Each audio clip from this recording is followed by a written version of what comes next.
nas crenças limitantes, né? Que são as barreiras emocionais que a gente foi desenvolvendo e foi sentindo.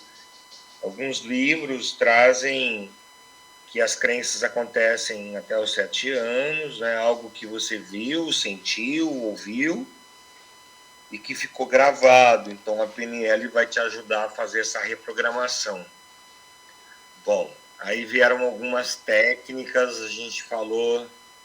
Eu vou começar, para a gente poder colocar em prática, eu vou utilizar uma primeira, que é a de comunicação, que alguns livros eu já falei, vou falar mais uma vez, mas já vou pedir para vocês fazerem, para a gente ter para quarta que vem, se vocês tiverem a oportunidade de colocar em prática, é muito simples de fazer.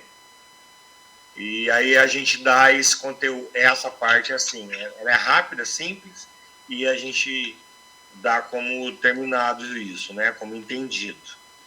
E assim a gente vai trazendo. Muito bem. Na comunicação,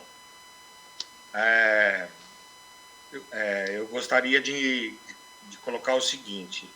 Eu já expliquei que tem livros que trazem como espelhamento, com efeito camaleão, e tem alguns que trazem como rapport. Rapport escreve R de rato, A de amor, P de pato, O de ovo, R de rato e T de tatu. Rapport. Uma palavra francesa que essa técnica é muito utilizada até pelo FBI. O FBI. Fica muito evidente, não sei se vocês já tiveram a oportunidade, eu acredito que sim, o rapport ele fica muito evidente naqueles filmes, né? Os americanos colocam muito, e tem sempre, por exemplo, um estuprador, um ladrão, um assassino, alguém com a mente doentia, junta 1000 policial e ele não se entrega. Ele quer sempre conversar com uma pessoa que normalmente é o mocinho do filme. Manda chamar não sei quem. Ele só aceita se for falar com tal pessoa. Aí, nos filmes, chama o mocinho, ele vem, né? E aí ele é o negociador, é ele que conversa. Tô gesticulando. Por quê? Porque esse mocinho aí, na verdade, esse profissional, ele consegue entender a mente do criminoso, do assassino, seja do que for. Fica muito evidente isso. Ele praticamente tem até um mesmo comportamento, né? Então, se vocês assistirem alguns filmes de ação, alguma coisa assim, sei lá, o Cobra, não lembro agora o nome de alguns filmes, mas tem muito essa situação. Então, ele vai conversar, a mente dele compreende o outro. Então, como o vilão da história sente a semelhança percebida, aí ele acaba confiando, ele acaba conversando, ele acaba se entregando, né? Mais ou menos esses enredos que trazem. Pegando uma carona nisso, a gente sabe que os livros trazem que, assim como o FBI, né, grandes oradores, grandes líderes, pastores, padres, terapeutas, né, eles adquirem essa técnica uma vez que causa uma semelhança percebida na outra pessoa, tá? E essa semelhança percebida, ela traz algumas técnicas que a gente já falou aqui, mas eu vou repetir, eu prefiro assim que fica ficando mais claro. Então, como é que eu faço a pessoa encontrar uma semelhança? Porque eu não sou igual a ela, obviamente, e nem tenho um comportamento, né? Mas por que todo mundo gosta de um padre, de um pastor? Porque ele sabe se comunicar com todo tipo de pessoas, né? Ele tem um linguajar, ele tem um jeito, tem pessoa que ele coloca a mão, tem outros que ele não coloca, ele se coloca meio que à disposição, mais ou menos como um vereador, né? Se cabe fazer uma comparação dessa, mais ou menos como um vereador em época de política, né, de campanha eleitoral. Ele quer se fazer de querido, né? Então ele tem.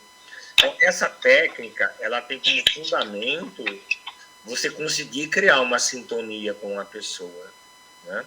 Então vão aqui alguns pontos. O primeiro deles, obviamente, diz respeito a você repetir o nome da pessoa enquanto você fala com ela. Nós conversamos com uma pessoa, principalmente nós que somos formadores de opinião, ou estamos nesse momento como terapeuta, ou como um professor, de qualquer outra forma, a gente acaba tratando todos por igual e cada pessoa tem a sua situação. Então, quando eu falo, ô Nayara, eu senti só falta, e aí, Nayara, como é que está indo o seu curso?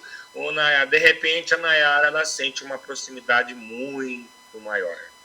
Então, existe um livro, uma metodologia que eu uso também, chama Dale Carnegie, né? Na minha vida corporativa, eu procurei me aprofundar, fiz muito esse curso, que é como fazer amigos e influenciar pessoas. Eu precisei me aprofundar um pouco nisso. Esse livro é um best-seller, obviamente, mas aqui o sentido não é influenciar da forma de persuadir negativamente, é ajudar ela a encontrar caminhos acreditando em você. Então, a gente, como um terapeuta, nesse momento aqui que a gente está, é muito importante você fazer o uso da técnica para a pessoa encontrar semelhança percebida. Então, o nome da pessoa, repetir pelo menos 3 vezes durante uma conversa. Então, às vezes a gente fala senhor, senhora, a gente fala você, fala alguma coisa. Ele pede para que se repita um nome, né? Então, se eu vou formular uma pergunta assim, você vê uma pergunta que a gente usa bastante, você vê alguma vantagem nesse comportamento? A gente vai substituir para falar assim, Maria José, você vê alguma vantagem nesse comportamento? Maria José, então, como é que você enxerga essa situação agora? Então, Maria José, então, assim, é isso que ele pede para fazer, porque esse mestre dos relacionamentos, ele diz que o som mais doce que uma pessoa gosta de ouvir em qualquer idioma é o nome dela, né? Então, o nome da pessoa é para ela o som mais doce. Quando você cria uma aproximação e repete o nome da pessoa, por incrível que pareça, vocês vão perceber isso. A pessoa cria uma empatia com ela e a pessoa tem uma sensação de que ela já te conhece há muito tempo. Pelo simples fato de você repetir o nome dela. Vocês vão perceber isso. Isso é muito importante. Tá? Marcos, Sim. A questão é a seguinte, quando você fala o nome da pessoa, você fica mais próximo da pessoa. E quando você diz senhor, senhora, você está lá. Mas quando você diz Maria José, ela já está. É ela, né? É ela. Né? Então, isso é até mais afetivo, né? Isso mesmo, Catarina. Inclusive, eu tinha dificuldade para fazer isso, né? Porque quando a gente convive com muita gente, fala, ai meu Deus, eu esqueço os nomes, né? Então, assim, eu tento me concentrar quando a pessoa fala o nome dela. A melhor forma, obviamente, quando eu vou conhecer uma pessoa, é você se apresentar primeiro, né? Então, olá, pessoal, boa noite. Ou conheço uma pessoa, prazer, meu nome é Marcos. Normalmente a pessoa fala, e quando ela não fala, eu pergunto. E aí eu aprendi com um professor a colocar na frente do nome, porque tem gente que tem muita facilidade para guardar, então em qualquer momento da conversa, né, ele coloca o nome, não fica algo tão evidente assim, que inclusive é melhor. Mas quem tem um pouco de dificuldade, quando você pergunta, você já faz uma associação. Então a Maria José, por exemplo, né? Então eu tenho uma pessoa na minha família que chama Maria José, então eu tento enxergar alguma semelhança, só para minha mente não esquecer que ela é Maria José, mais ou menos isso, né? Então, peço a vocês que experimentem conversar com a pessoa repetindo o nome. Muito bem.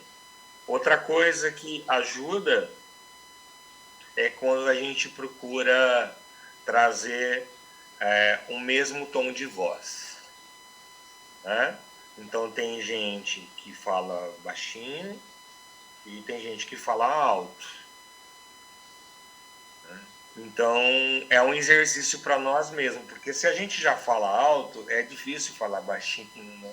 Só que a gente tem que se esforçar, porque nós é que estamos nesse momento, né? Envolvendo, ajudando a pessoa para ela se sentir melhor, né? Mais acolhida. Então, a forma disso é procurar o comportamento que a pessoa tem, trazer a semelhança, sempre. E se eu falo baixinho também, é um pouco mais difícil, né? Da gente impostar mais a voz, mas a gente consegue também. É uma questão de prática. Esse é o segundo ponto. O terceiro ponto também a questão da velocidade da conversa, né? Muitas pessoas falam de forma cadenciada e a gente quer ficar no nosso modelo, né? Então, eu sou assim, então dificulta para outra pessoa. Então, de novo, trazendo para a consciência. O que importa nesse momento não é você, é o outro. Então, eu procuro falar na velocidade que a pessoa... Então, eu faço essa leitura enquanto eu falo com a pessoa, né? Eu procuro olhar para ela e trazer uma percepção de como ela é. Eu ganho muito tempo enquanto a pessoa está falando, eu estou, além de observar o conteúdo, de analisar e todas as técnicas que vocês sabem, agora mais uma aí, né? Que é fazer essa leitura do comportamento dele, para facilitar a minha comunicação. Fica claro que se a gente observar também nas empresas, por exemplo, eu tenho um parente que ele fez até especialização como odonto fora do Brasil, só que ele não tem cliente no consultório. Olha que interessante. Ele é um profissional de mão cheia, mas ele não tem cliente. Aí quando a gente vai observar, né, ele é muito fechado, muito introvertido, ele tem a dificuldade de comunicação, né? Quer dizer, são vários aspectos que dificultam o profissional dele. Até que ele prestou agora Receita Federal, passou e até abandonou como dentista. E assim a gente vai vendo vários e vários casos, porque quando a gente lida com pessoas, a gente tem que entender que eu preciso criar uma empatia, uma forma da pessoa. E muitas vezes o aspecto com que a gente se coloca, ele causa distanciamento. A pessoa fica numa sensação de que, será que eu devo? Aí eu acho que eu não vou fazer mais, eu acho que eu não vou. Aí a pessoa está me olhando, fica me analisando. Nossa, ela é muito séria, não tenho nem coragem de falar. Eu falei isso. Então, assim, né?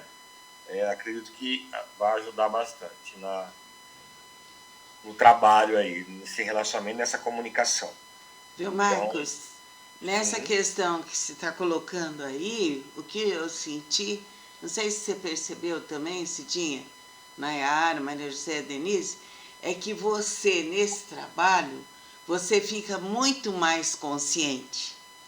Você sai do automático e entra na percepção profunda.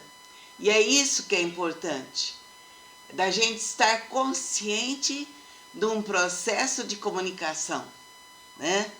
E isso também vai nos dar uma ampliação, não só para o campo terapêutico, tal, mas para a nossa vida, para o nosso dia a dia, de percepção profunda, né? É muito interessante. É tão verdade que você comentou, Catarina, que hoje, olha só, né, como eu não acredito em coincidência, hoje nós tivemos esse mesmo assunto que você falou, porque hoje eu fiz uma reunião, né? A gente tem 200 pessoas no telemarketing, né? E tem algumas pessoas que, por exemplo, estão dentro da meta, né? E tem outras que não conseguem. Quando você vai olhar as pessoas que estão atingindo, né? E às vezes na mesma cidade a gente tem 2 pessoas, mesma loja, mesmo material, mesmo valor, mesmo produto, mesmo atendimento, mesma quantidade de fichas. Às vezes entra 100 pessoas, divide 50 para um e 50 para outro. Tem uns que com 50 ele teve um resultado de 30, de 40. E um com 50 ele teve um resultado de 4, de 5. Quando a gente vai olhar o que está por detrás, então eu pego as ligações gravadas, que o sistema ele grava, e trago para a pessoa para ela ouvir a comunicação que ela teve. As pessoas que trouxeram o maior resultado, várias vezes maior, né, são pessoas que criam uma sintonia com o cliente. São pessoas que se interessam pelo cliente, né? Sem entrar no mérito do que é o assunto, elas procuram usar a prática, e principalmente as coisas que eu cobro bastante, como essas que eu estou colocando. Então, ela cria uma proximidade com o cliente mesmo por telefone. Ela faz uma leitura, ela se interessa pela necessidade da pessoa, ela se coloca à disposição. O fechamento, que no caso aqui é a venda, é uma consequência. Porque procurem fazer um paralelo como se fosse um atendimento seu, tá bom? Então, o que eu chamo de venda seria uma continuidade com o seu cliente, e ele se sentir bem, confortável, não perder, não desistir. O que eu chamo de sintonia seria fazer essa aproximação de uma forma que fique mais agradável para a pessoa e você obtenha resultados mais rápidos. As outras que não conseguem, elas querem ir para o fechamento. Então, normalmente, ela se coloca assim, ela fala o nome dela e posso te ajudar. Aí a pessoa pergunta, você tem aí tal coisa? Quanto custa? Aí ela fala o preço, a pessoa fala, muito obrigado. Eu estou fazendo uma pesquisa só. Ela não desenvolve o relacionamento. Trazendo para o nosso universo aqui, né? Como a Catarina falou. Então, você cria... desculpa, como é que foi, Catarina, que você comentou? Eu coloquei que a pessoa, num trabalho desses, ela fica mais consciente. Perfeito. Né? Mais presente. Sim, ela então sai essa do pessoa de automático. tele, eu queria o gatilho para lembrar. Essas pessoas que têm melhor resultado, cada ligação, ela tem plena consciência do início, do meio e do fechamento da ligação. A outra pessoa, ela vai apenas pelo impulso. Vamos ver o que a pessoa quer, mesmo sendo com respeito, com educação, né? Com toda a ética que manda, ou melhor dizendo, com um script já decorado, né? As pessoas têm um script de como falar, né? Nome da empresa, boa tarde, meu nome é Marcos. Tá? Então, assim, tem um script preparado. Aqui fica no script, mas não tem, né? Essa não vai para uma ligação telefônica, estou dizendo, né? Não vai para uma ligação consciente das etapas, ela deixa com que o momento aconteça de qualquer forma. Então, o resultado dela é muito menor. Do mesmo jeito, quando você tem uma oportunidade de estar diante de uma pessoa e você consegue se conectar com ela e ter mais consciência dessas fases, bom, primeiro eu vou olhar, vou analisar, mas eu vou também fazer uma leitura para eu estar mais consciente da pessoa. Nossa, você observa muitas coisas. Por exemplo, se a pessoa é urbana ou rural. O que é uma pessoa urbana ou rural? A pessoa rural, normalmente, ela tem um vocabulário mais simples, com mais gíria, né? Puxando mais alguns fonemas, tendo algum sotaque, falando mais simprão, né? Perde muito o L, usa muito o R. O que ele gosta? Ele não quer que você fale um linguajar rico, porque está muito distante para ele. E ele, na vergonha dele, ou na mediocridade dele, ele não vai dizer para você, olha, não estou entendendo o que você está falando.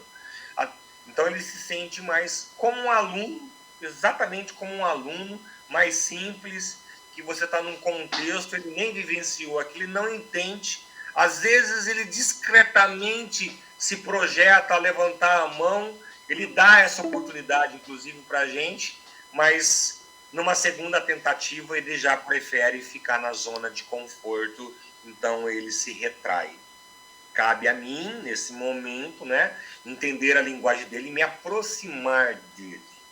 Fazer com que eu seja algo mais próximo, no sentido de estar mais fácil para ele se comunicar.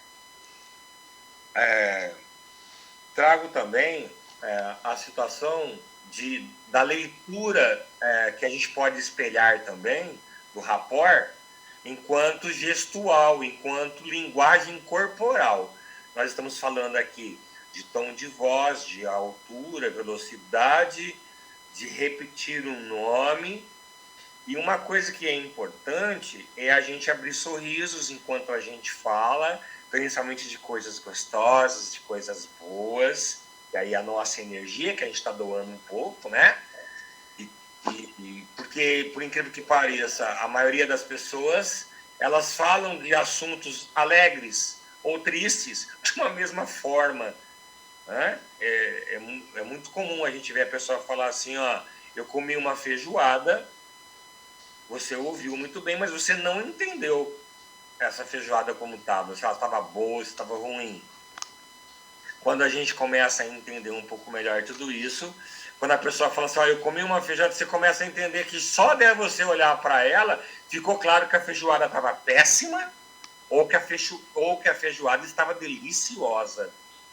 Porque o corpo vai falando, né? Todos já ouviram aí que 60%, 70% de uma comunicação, ela é não verbal. Olha só, se a comunicação é não verbal, imaginem vocês o quanto é importante você estar se comunicando com ela também, né? E como eu vou me comunicar com ela? Do jeitinho dela.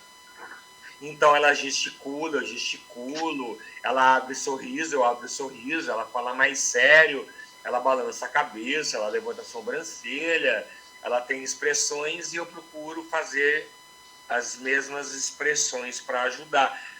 Parece isso muito mecânico e parece inclusive algo muito pensado, sabe? Mas com o tempo e com a execução, você percebe o quanto isso passa a ser uma ferramenta poderosa. Viu, Marcos? Outro ponto, você falando sobre isso, quando a pessoa vai falar, ela necessita ter a expressão. O colorido, por exemplo, a pessoa simplesmente fala naquele ritmo horizontal, sem vibração nenhuma, então ela tende ao fracasso. Agora, quando a pessoa tem esse tchan, assim, de falar com cor, com vibração, ela vai contaminar o outro, né? Então, no caso da feijoada, comi uma feijoada. É a mesma coisa que comi nada, né? Mas se ela fala, comi uma feijoada fantástica, que era assim, assim, assim. Então, a pessoa precisa aprender a pôr colorido naquilo que ela fala. Senão fica uma coisa assim, banal. Okay. Então, isso também é uma linha para o terapeuta. Tá? Bom, mais duas coisas desse mesmo assunto, tá? Então, nós falamos, eu gosto de repetindo porque é a técnica que eu tenho de ficar para você, tá? Eu repito várias e várias vezes. Então, é o nome, é a altura da voz, é a velocidade, você está vendo a leitura, se ele é uma pessoa que tem um linguajar mais simples ou mais culto, uma pessoa que gesticula, então o comportamento vai falando, o seu sorriso, a sua maneira vai facilitando para a pessoa. Outro ponto que eu quero salientar é chamado nos livros, é um nome em inglês, que é chamado hook point. Esse hook vem de gancho e o point de ponto. Isso vai funcionar muito para Denise. Hook point, ou traduzindo, ponto de gancho. Inclusive, eu chamo a atenção para vocês, porque eu percebo que alguns têm dificuldade com isso. Eu percebo que quando uma pessoa se coloca no grupo, a gente faz uma pergunta, ela fala, e a gente não observa na fala dela qual seria uma próxima pergunta. Ou seja, qual foi o ponto de gancho que a pessoa deu para você mesmo. Eu queria que isso ficasse para você, Nayara. É uma dica, tá? Por exemplo, ela trouxe um assunto e você vai importante. E, de repente, a gente vai para um outro assunto que a gente está fazendo uma lógica de raciocínio, claro, mas a gente perdeu uma oportunidade de ouro, né? Quando eu digo assim para você, gente, eu viajei, foi maravilhoso e eu levei as minhas filhas. É claro que eu quero que você pergunte ou da viagem ou das minhas filhas. Ah, Marcos, você tem filhas? Quantas filhas você tem? Ah, eu tenho 3 filhas, né? Elas são todas formadas, graças a Deus, né? E qual que é a sua próxima pergunta? Elas são formadas em quê? Ah, eu tenho uma filha que traduz filme para Netflix, eu tenho uma filha que é a minha área de marketing, né? E a minha filha mais nova teve um neném agora, que é meu netinho. É claro que eu quero que você pergunte do meu neném, do meu netinho. Então, às vezes, você está falando de um assunto, você vai perguntar de outro que não está dentro do contexto. Então, é como se a gente brincasse, ou como a gente voltasse no tempo, quando a gente estava lá, acho que talvez na 4ª série, que a gente lembra que a gente fazia, por exemplo, descobrir qual que é o sujeito principal da frase, né? João foi no supermercado. Quem foi no supermercado? João, né? Então, João era o sujeito e foi no mercado, era o... Lembra que a gente procurava o núcleo, procurava quem... Então, a gente era obrigado a prestar atenção na frase. E eu digo uma coisa para vocês. Nós não prestamos atenção no que a pessoa fala. Nós estamos sempre mentalizando o que a gente quer falar. Olha como é interessante você refletir sobre isso. Nós gostamos de falar de assuntos que a gente quer falar. E a pessoa, o que ela gosta? Ela gosta de falar dela mesmo. E a gente perde uma oportunidade de desenvolver toda uma linha, né? Porque a gente muda o assunto. A gente foge do pensamento, ou melhor, a gente não aplica o chamado hook point. A gente não aproveita o ponto de gancho que a pessoa deu. Estou trazendo no universo sempre, né, empresarial, mas faz muito sentido para você como atendendo, trazer para esse universo, porque imagina você como terapeuta, né, fazendo uma análise ou escutando alguém e a pessoa coloca uma situação e você começa a prestar mais atenção no que ela está falando do que formular aquilo que você quer perguntar.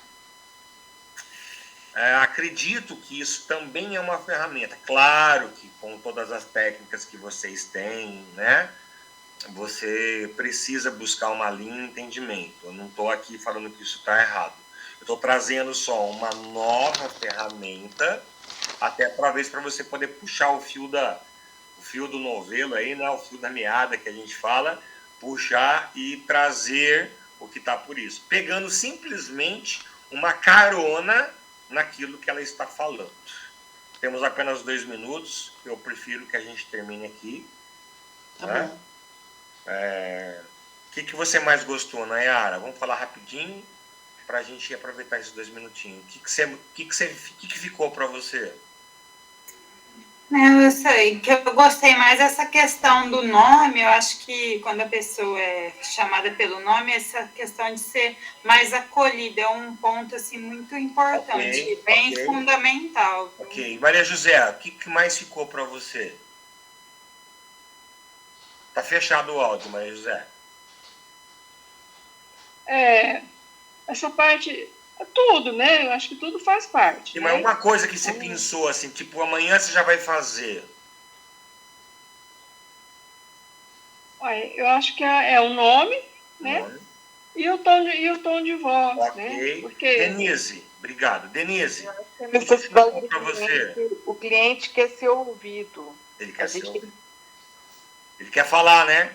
dele. E a gente quer mudar até a frase. A gente tem que ser bom ouvinte. É isso aí. Terminei, Catarina. Então Cidinha, ótimo. você quer falar, Cidinha? Fala, Cidinha.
Vanessa comeu?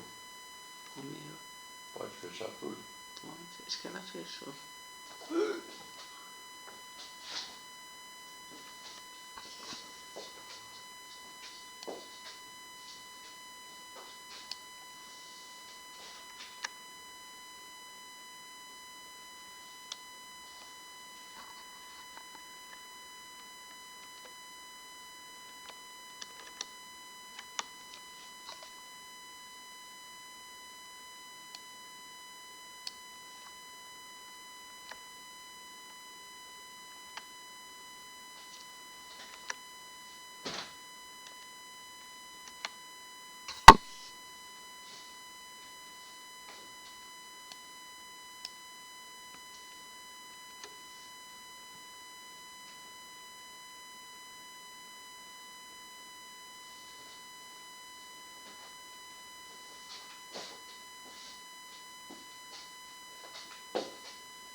foi bom hoje. Nossa, foi muito bom. Ele ensinou. Ele ensinou que num processo de comunicação, você tem que estar muito consciente, sair do automático, sair do mecânico e entrar no profundo. Perceber o outro. E ele deu uma palavra aqui em inglês, que chama rock point. Happy. Que jeito escreve? Happy. Rock. Ponto de gancho. Diz que é muito importante. Então, por exemplo, a pessoa fala assim: ah, eu fui na viagem, levei minhas 3 filhas. Aí a outra pessoa pergunta uma coisa totalmente diferente. Ao invés de falar, não, mas você tem 3 filhas? Como que elas são? O que elas fazem? Então isso se chama ponto de gancho. Você dá sequência àquilo que a pessoa colocou. Então ele falou que isso é útil até no grupo terapêutico. Que às vezes uma pessoa fala uma coisa e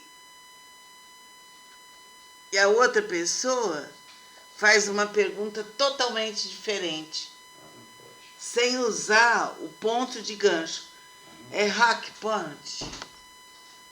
Eu não faço isso. Como que escreve? Como que fala? É hack point. Não sei. Foi bem interessante. Vamos ver, escreveu. Ah, ele não escreveu. Ele escreveu. Eu que escrevi. Hack. Hack point. Como ele falou? Hack. É, ele falou assim, hack point. Ponto de gancho.